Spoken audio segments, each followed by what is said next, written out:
Ladies and gentlemen, it's an absolute honor to welcome our spotlight of the month in this special episode. Is a true luminary in both the world of academics and professional sports. Today joining us is Professor Ron L. Johnson, retired general as well, currently a professor at the prestigious Georgia Tech institution. Today, we will dive deep into the remarkable career spanning decades of service in the United States Army, where he achieved the rank of Major General, where we will also explore his groundbreaking contributing to the NBA, where he where he had pioneered a new era of sport officiation. So without further ado, let's give a warm welcome to professional Ron L. Johnson as we dive into his extraordinary journey of leadership, discipline, and unique intersection of military excellence and professional sports. So the first question I want to start off with is we're going to dive into, can you describe how the military experience as a two-star general has influenced your approach to leadership, problem solving, and the role of professionalism at the current role you had at Georgia Tech Institution? Now, remember, everybody, I said two-star general. How often do anyone that I know, no one who meets a general, period, but a two-star general? And also, I'm gonna throw this in here. I don't do this quite often. A Black man that's a two-star general. Just remember that, y'all. It's not common. Go ahead. Hey, thanks, Dominique. So to your question, I think fundamentally leadership is leadership at every level. And I think when you rise to the rank of, field grade officer, and then, hopefully make general officer, very few people do, you just have a different perspective. But all through that, there's some fundamentals that never change. Number one, you're enforcing standards, and you're trying to be reasonable but uncompromising in enforcing those standards, because in the military, our bottom line is lives lost or lives saved. So we can't afford to have people not meeting our standards of fitness, moral standards, training standards. They got to be able to do what we train them to do. And so I think as a general officer, there are other people doing that on the ground for you. So it requires you to believe in and trust in your people. And I think that's one thing that I've carried throughout. When I give students assignments, I'm trusting they're doing them. Now I'll measure it through a quiz or a test. And if they don't do it, then I will continue to challenge them. In the NBA, I have to trust those referees when they're on the floor, because I can't control the calls that they make. I'm trusting they're going to make the best calls. Soldiers, civilians in the Army, same thing. You give people a mission, a purpose, a standard, and you stand back and you watch them excel. Wow. One of the things I think when I first met you, and when they told me that you was a general, I was so surprised. And I think when you came and spoke for the organization, the South DeKalb Business Association, I truly appreciate it. And I know that we asked you to go over and beyond, which you did. And he surprised us. We had probably the best turnout when I was president of the organization. When you showed up, we had 40 or 50 people, and people would ask me about a general and a general. I said, I ain't never seen one. The only one I knew was Colonel Powell. That was it. But I actually see a general in person. One of the things is, for me, when I met you, it let me know that my ceiling was here. And after meeting you and talking to you and seeing how far you have went, I realized that, my ceiling started going up, and I started thinking outside the box, that there's many different things we can do in our community. And one of the things I hope this video that we're talking, that someone young can see me talking to you and being inspired and hopefully go in that same direction. Because I know a lot of people get in the Army and they just get in there and just retire, but I'm hoping that they retire and think about becoming a general, just as you did yourself. But my next question I want to ask you is, and I think you feel in some of those questions with the next question, with translating from the high-ranking military career to a role in academics was a significant change. You elaborate a little on that. How did you adapt to this transition from there to being from the military to being a professor? Was it a hard transition, or was it easy? So it was not hard at all. So for several reasons. Number one, our military does a really good job of educating its leaders. Now, in the officer rank, of course, to be commissioned, after I was commissioned, you have to have a bachelor's degree. And, fortunately, the Army saw something in me that allowed me to go fully funded graduate school that was my initial connection with Georgia Tech. So I came to Georgia Tech to get one of my master's degrees in industrial engineering. And so being a student was always something that you have to be when you're a leader in the military because you are a lifelong learner. And then after I left Georgia Tech, I went back to West Point and I taught. I taught calculus. I was the director for the freshman or plebe calculus program. So I've taught before. In my military career as a commandant of the engineer school, you're teaching the future leaders in our engineer regiment from private all the way up through colonel, and we bring some of our general officers there for a capstone event as well. And then when you're a general officer, when you're a senior leader in the Army, you better be learning continuously because there's no way you're going to know it all. I moved every 18 months to 2 years. So just as I was about to figure out what it was I was doing, it was time to move on. So you're constantly learning. You're a lifelong learner. So how do you do that? People below you train you, people to your left and right train you, people above you train you. So you're constantly learning. So the shift to the academic environment for me was a no-brainer. I think I've always sort of been somewhat of a studious, nerdy type person, engineer by profession. And so I'm always learning. Of course, I'm going to be learning until the day I die. And you know, one of the things is that's what I look at with some of the business owners that I coach as well, and some of the people I deal with in finance. And I always tell them that you're always learning, you know, and I'm always learning. I said, when I'm talking to someone and they tell me about their business or they're telling me about their finance, it's always like it's something that you already know, but they open it back up and you say, okay, then I should have been using them. And like you said, the youth, they keep you going. And someone that's, and the people who have years of experience, they humble me and say, hey, guess what? You know, be patient. And I'm right in that middle. And a lot of business owners that I'm dealing with is in that middle. And, you know, and I always tell them, you got to consistently learning. You know, like they say for real estate, location. To be able to grow your business, you got to learn, and keep learning. So one I of the, always tell people you're either ripening or you're rotting. wow. Rotting's a natural thing that most human beings will eventually do. So as long as I can continue to ripen, I hope to be around longer. I'm gonna use that one. He said if I'm ripening or riding, which That's one? right. And That's so right. another question, one, I want you to give that experience, the next one, because I remember you gave me the story of the transitioning. You had two opportunities when you decided to go with the NBA. And explain to them, you know, why did you choose to go with the NBA and some of the things that you did when you was there in the NBA as well. Yeah, so the NBA was a God-given opportunity for real. So when I retired from the Army, my retirement ceremony was 31 March 2008.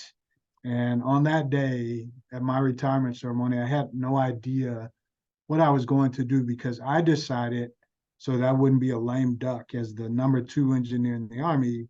I wouldn't interview with any corporations until I was done with my retirement ceremony. So after that, on 3 April 2008, I was in the office of Lockheed Martin interviewing for VP of Performance Excellence. I was actually given an offer by one of Lockheed Martin's 4 companies that ran their IT stuff. That company is now Leidos, by the way, and it still exists. It peeled off from Lockheed Martin.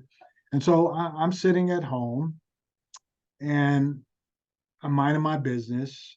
My son leaves a note on the kitchen countertop that says, hey, David Stern called and he wants to talk to you. My son's a joker, so I'm like, yeah, sure he did. He goes, no, serious, Dad. I wrote the number down. This lady called, said, David Stern wants to talk to you. So let me tell you why David Stern wanted to talk to me. I was surprised he was able to reach me, but on 19 September 2006, the Army sent me to speak to the NBA rookie class at IBM University. And that was my first connection, first time I met the late commissioner. And so he introduced me, and I guess apparently he stayed in a room. I thought he introduced me and left, but apparently he stayed in a room because when he reached out to me and then subsequently going to meet with him 5 times in New York, uh, I made an impression on him that one day. And so the NBA had a scandal. They were advised to create a new department called referee operations. And the commissioner said the only person he thought of was me. And he reached out and offered me the job. I told him no at first because I'd never officiated basketball at that level. I've never played at that level. I've done community basketball refereeing, done intramural refereeing. Told him no, it made him angry. So I told him, let me think about it over the weekend. I went back to DC, to Virginia. I reached out to my pastor. He was not available. Reached out to General Larry Ellis, who lives here in Atlanta now, sat on the board of regents for the University System of Georgia, retired 4-star that I Wow. worked for. And he said to me, he said, Ron, you will always be an engineer. You've got the credentials, but this is a unique opportunity, and I think you should do it. And when he told me that, I called David that following Monday morning and told him I'm happy to do it. And he said it made him very happy. Wow. One of the things is I like about, your life, how we as we've been transitioning through some of the things you've done. You took everything you have learned and brought it together towards the end of life. And one of the things is the experience in life, you took it and you basically mastered it to be able to further yourself off. And I think one of the things is I think in today's world, the youth think they can be microwavable, right? They think they can turn it around within 3 years. I'm 24 years old. I should be a multimillionaire, but they don't understand it takes life experience sometimes to get you where you need to go. You might, I think I saw an article where it says, majority of the millionaires and become millionaires until they're in the age of 50s. Now you do have your, that 5% that become entertainers and rappers and everything else up under the sun. But typically you're in your 50s. And I think what you have just shown, there is some light in the tunnel for myself. So I'm gonna take this experience and everything I'm learning. I have been doing that myself.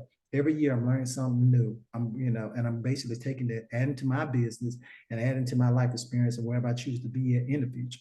And I always tell everybody, I don't know what it's going to end at, but I just know that I'm gonna have a lot of experience when I make it there.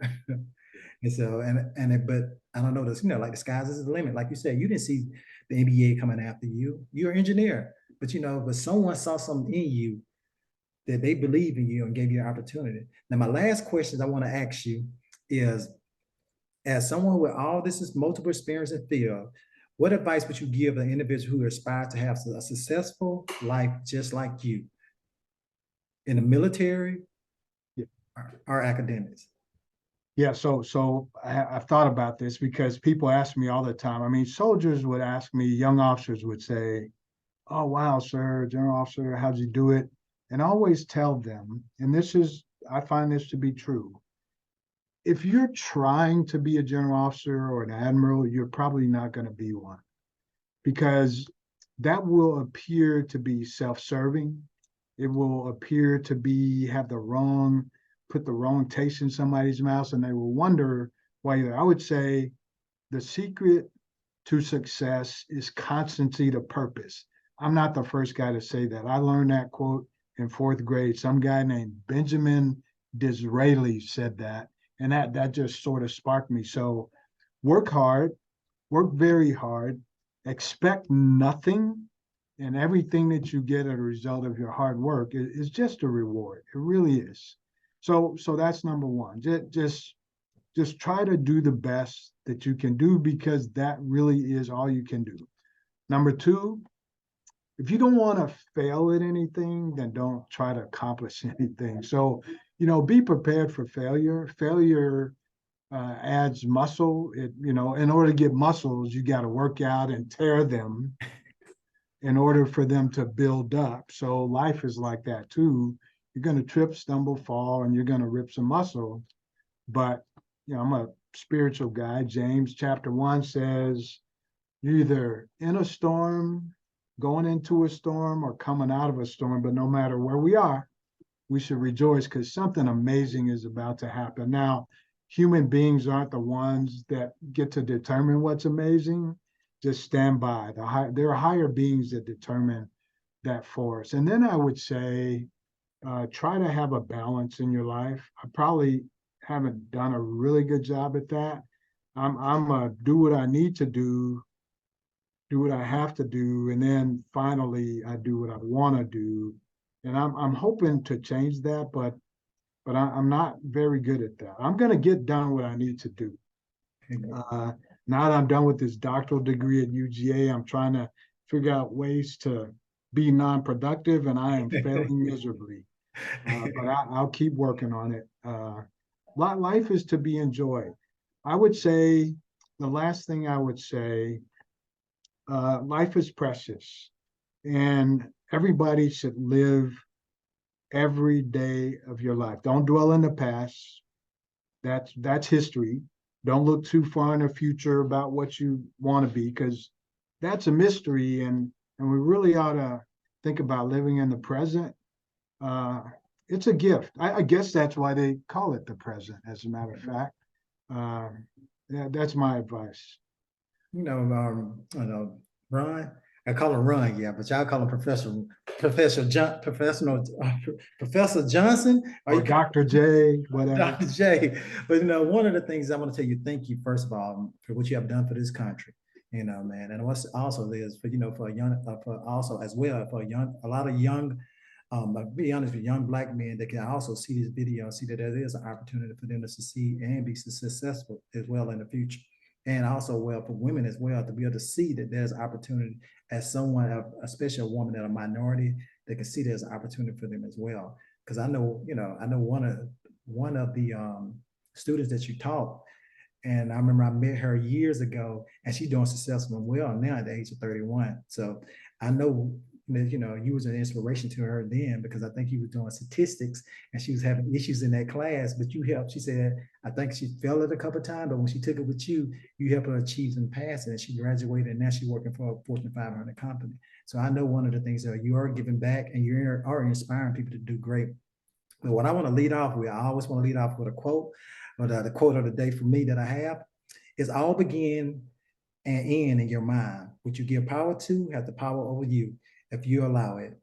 Here at Dieujuste Financial, we believe in bridging the gap to your financial future.